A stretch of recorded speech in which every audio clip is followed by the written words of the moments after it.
We're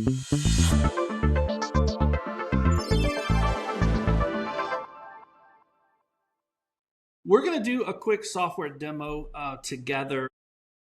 You're going to be walking us through it for the most part. I'm just Right. sort of facilitating this. I wondered if you could just give us a little bit of an overview. The demo that we're going to do is for Taktify. Talk a little bit high level about what Taktify is and why it's needed in the industry. Thank you, Eric, for that. That's exactly the question. Is today a lot of people, everybody's talking about digital embellishments, and what we're seeing is that there's no real strategy to how people are pricing their embellishments to the market. We did a couple of studies with what they think, and that continuously becomes one of the top three issues that users are running into. Is that they have no idea how much people are really willing to pay for this thing. What we're seeing is people are using napkin math, people are using gut feelings.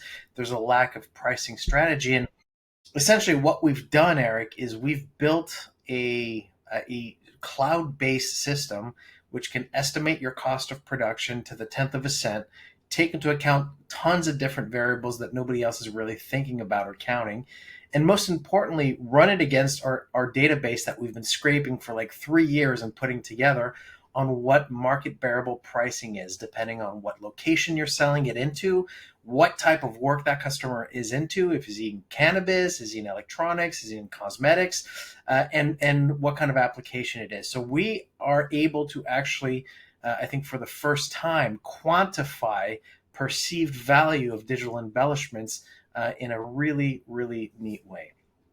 So That's awesome. And the worst scenario of them all is the pricing is so mysterious and difficult that they just don't quote a digital embellishment job. a lot of times that happens, or it takes them forever to quote it, or they have to run over to the machine and find out what the coverage is, or they have to really understand that, look, it's not cost plus. I mean, when there's a machine on every street corner that can do this kind of stuff, then maybe you get to cost plus marketing or pricing, and that's kind of what we see with traditional CMYK. But there's such a scarcity of production, scarcity of supply in the market today that really people need to understand that it's not a mature market, meaning you could really charge a lot more for it. So I think there's a key point study that came out saying that people were leaving on average 40 points on the table because what they thought they could get for it and what buyers were willing to buy for it, there was a significant delta between the two. So what we are trying to do is kind of bridge that delta and get people to understand not only just quote a job in under like 30 seconds you can quote a job, but get an understanding of how much that perceived value can get you for that embellishment upgrade. Think of it almost like a Kelly Blue Book for print embellishments. Yeah, so let's jump into it. Let's we've got you got your Sure. login screen here, so let's show us a little bit about how Taktify works and what's sort of powering it. Very good. So let me show you first. This is your dashboard. When you first sign in, it's going to give you some key information. How much money am I making? How much money am I spending? What is my ROI on this machine this month? What kind of applications are selling? I think this is a really interesting one too. About 10% of the time, users will actually have a file in front of them for estimating. So what ends up happening, Eric, is that to be safe, the customer says, okay, can you quote me on this job for 5,000 brochures? The printer has no file to base it off of. So what's going to happen is they're going to say, you want a quote, we're going to estimate really high. So we're going to estimate at like 80% coverage or 60% coverage at like a maximum amount of thickness. And what ends up happening is when they send that quote out, the brand will look at that and the buyer will look at that and say, that's way out of line. No, thank you. Take that off. I just want regular CMYK. So in that 90% of the time, you don't actually have access to the file. You can actually build your own AI repository where it's keeping track of your average thicknesses, of your average coverages, so that you can make a better estimate. Meaning if somebody comes in asking to do brochures, on average, all the brochure jobs that you have been running have been at 18 microns and 12% coverage. That allows you to preemptively be able to quote something that is not going to basically scare them away. So let's go. You have all kinds of data access here. What average, what margins my applications are doing, what cities I should be targeting my sales in. This is really hyper local data that is being driven by AI. So I'm going to show you how quick we can do an estimation for a new job. So here, let's estimate a new job. I click on this button. I select what press I'm using. In this case, let's go ahead and use an Evo 75. I'll do my profile that I have set up. We'll do demo test, and my client will be Eric Vessels. You are my client, my friend. Happy to do business with you. No, the pleasure's all mine, really. So here's basically your sleek little interface. It's going to ask you a couple questions. So Eric, listen, let me ask you, what zip code do you live in today? 40117. So 40117. All right, you're in Kentucky. Very cool. Let's go. Okay, let's talk about a vertical. What kind of vertical? Pick a type of company that you're in. Are you in beverages, wines, spirits, cannabis? Be in definitely in spirits, right? Because we're in the heart of the bluegrass here with bourbon. So. That's right. So we're in Bourbon City, right? So now we're going to start looking at companies that are in the beverage, wine, spirits in the Akron, Kentucky area to get a good understanding of what that market variable price looks like. So do you have a file? 10% of the time you do. So here what I would do is just click upload, choose my file, go to downloads, upload my file, and you can see it just zip right up there. And it's instantly separated out my file into all my CMYK, but my blue foil, my gold foil, my red foil, my varnish, and I can actually take a look of what that look like. So if I wanted to know what that varnish layer would look like, I click here. That's kind of the actual mask file that we're calculating. If we're doing our first pass, it's going to be varnish. I click on this little button. It's going to say this is going to be 9.19% coverage. I just press apply. And now I'm estimating for the varnish pass on this job.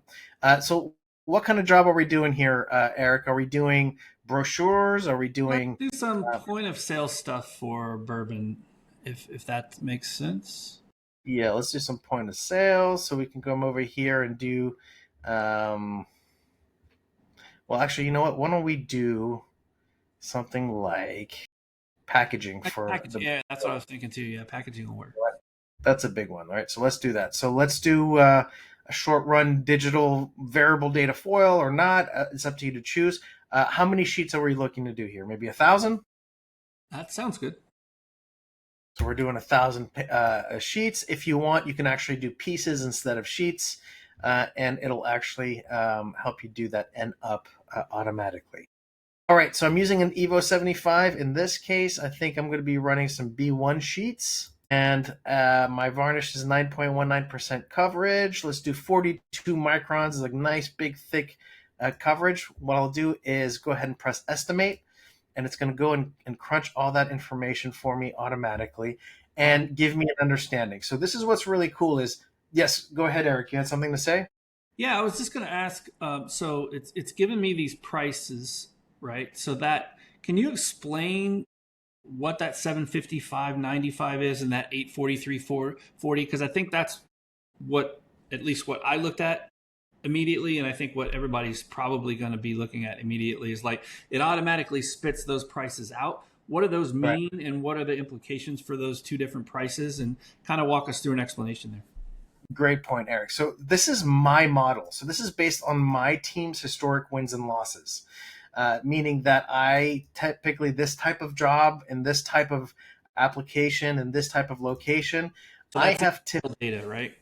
Yeah, that's my data. So Gotcha. I'm tracking my own sales numbers, and I understand that typically when I close a deal, it typically closes around this number for the upcharge in terms of that particular finish. What this is the Taktiful database. So this is our global database. Which is basically all of North America taken into account. So it gives you an understanding of whether you typically sell under or over, or give you kind of a range of more or less anywhere from 755 to 845 is about what the market can bear. So you're too cheap, right? This is what this is showing. Is that This correct? is telling me that my job. So what will end up happening is, and we'll show you how to do this later, but for example, this job might actually end up closing at $900, right? So I just come in here and say, actually, I closed this job at 900, update it, and now my model's been trained, and now my whole AI metric is now going to be reflective of more or less my latest tendencies. So I can actually teach my own personal model depending on how my sales team does in the field. But this is almost like a Kelly Blue Book price of more or less what the market can bear. So Now, you it's really just went from under. You just went from under like suggested price to a little bit over suggested price, and you're going to learn over time. So the beauty of that is you can always compare where you're at in comparison to that Kelly Blue Book. that's right. It's always giving you kind of that marker of where the market is at that moment in time. Depending on the month of the year, it can actually change. Depending on the type of finish, it could change. Depending on the location, it's going to change. Depending on if I'm selling this to a hotel in Beverly Hills versus maybe a plumber here in Melbourne, Florida, it's going to change. So there's a lot of market variables that are constantly playing with this number and being reflected in my own AI. So this is kind of what my sweet spot is. Now, So what's really question, I got one more question here before we move on from this. So sure. those top two numbers are markups, and then that bottom number, that 319, is your cost, right? So if I were basing cost plus, I would be 319 plus something, right? Right. So So you're typically, actually and that, 319 plus 843. So you're charging $1,100 for that job, right? no. So this is how it works. So basically, typically this is all my costs, and that's what I was trying to get to down here. Is here I have my varnish cost. So how much is my varnish going to be used? How much labor? How much time is it going to take me to run this based on how much I'm paying my operator per hour? What's my electricity cost? My rent cost? All my other parts, materials, all everything else rolled up. This is what my cost to run that job is. And typically, what you'll see is printers will look at that job, say, okay, it's going to cost me $320. Let me tack on 20% or something like that. And that's what the cost plus model is. And that's where it goes wrong because, in fact, they can really be tacking a lot more than just a 20% markup. In this case, you could see a significant markup. You could see much higher margins around here. Ah, So the so the whole idea, I've got the numbers figured out now. So the right? 900 is the price you're offering to your customer. The 319 is your cost, and the 580 is your markup. Exactly. Got You it. Okay. 100%. And then here it's going to tell you how long it's going to take you to set up. So basically, we're looking at about 14 minutes to set up this job and about an hour and 7 minutes to run this particular job. And What's it breaks kind of down cool. all the costs down below. So where do those come from? So this comes down, we fingerprint all the presses that we work with. So we actually weigh out the sheets before they go in. We weigh the sheets before they go out. We get an understanding of what heads they're using, what kind of technology is being used, and we're able to really, really dial in that costing so that we understand what the consumption is, as well as all the other costs that are associated with getting to that. Really awesome. Now, what's I was really going neat to ask too. about the speedometer. Speedometer is my favorite part of this. I mean, depending on the jobs that I'm running, I know that the zip code price weight, typically this means that on average, our data is showing that in that area, we're selling a little bit lower than what market bearable price is. So It's it's a rural lower. area. Rural area. So Yeah. there you go. So it's a rural area, and that's going to be reflected in the zip code. But perhaps if you went to Louisville or if you went to another place in Kentucky, it might be a little bit higher. Vertical price weight, what we're seeing is that beverage, wine, and spirits typically carry a higher a threshold for pricing. So they have been positively influenced. So this will push the price up a little bit.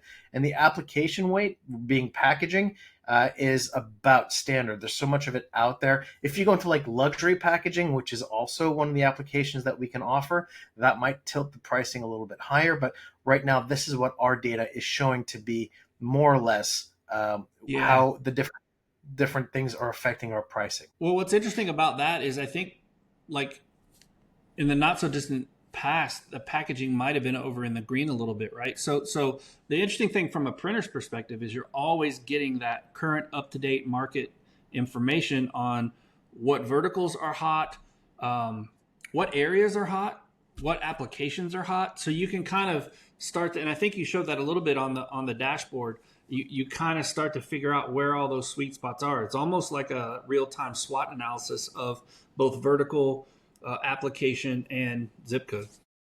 I think that's where the value of this software really lies, Eric. I think you're subscribing to live market data.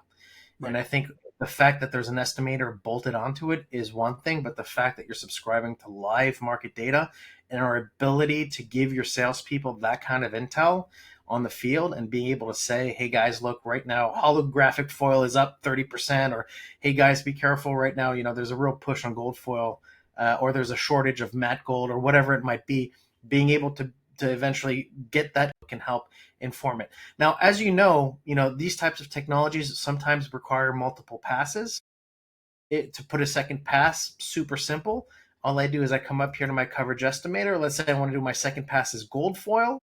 I click on gold foil, and let's see what that gold foil file would look like. That's the gold file in this case.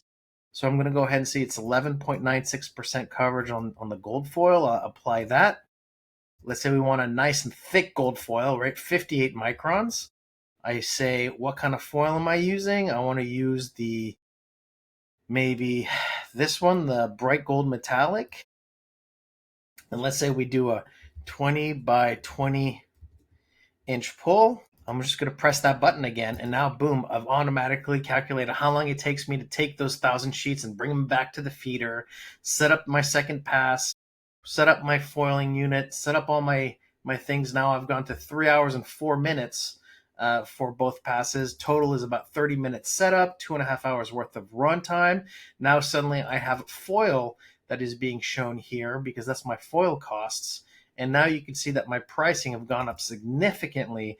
And that kind of shows you more or less what the perceived value of that foil being put on top of that sheet is bringing to that job, right? So we went from like 900 to 2,500 by just adding foil on that pass. And what's kind of cool too is you could kind of dive in here and see each pass.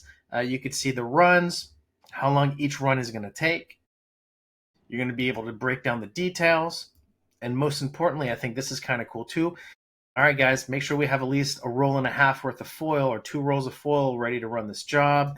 Here's how much varnish we're going to use. Here's how much time on average our customers are taking to set up files, to load the files, to stack the files, and all that things. And all these could be obviously changed, but more or less I get a really, really, really tight understanding of what that job's going to look like, and very quickly be able to go back and basically train my AI. So let's say now this job goes out in the field and I sell it. I press sold. Boom. All of a sudden now my AI is synced, as you can see here. And now my model is constantly learning on these kinds of things. So my model is constantly learning as long as I'm syncing my AI on the jobs and I'm teaching. It's like going to the gym. The more that I use this, the better it's going to be. That's awesome, man. So that's it basically, in a nutshell, kind of, Taktify, like pricing, estimating, figuring out what that sweet spot is. And yeah, I know there's lots more features. We could dig lots more into this. And if you actually become a user of Taktify, we would spend a bunch of time with you in the onboarding, setting it up, and making sure that you understand you can set up multiple presses with multiple profiles to really dial in so that when you're going in and using it, it's going to get it exactly the way that you need to get it. But this is, I think it's mind blowing watching it do it so easily. And so I know what's behind the scenes and kind of all, Right. I don't really know it, but I know that there's a lot of AI and there's a lot of tech behind the scenes figuring all this out, but we really have made it easy with Taktify. And I think that's the biggest feedback we've gotten from our customers. Two biggest feedback we've gotten from our customers was it's so easy to use. And these are people who might not be super computer savvy or tech savvy. It's super simple to use. And number two is I can't believe we're not getting any pushback from our customers on this pricing. That's been the second biggest one. That's people are saying there's no way I could sell this job for $2,500 upcharge. We're like, try it. This is what the data is saying. They tried. They go, yeah. They said yes. Well, yeah, they said yes. Like that's what it's worth. So it's I think a really good tool to get an understanding of value and perceived value, and being able to use that in your advantage to make more money on embellishment.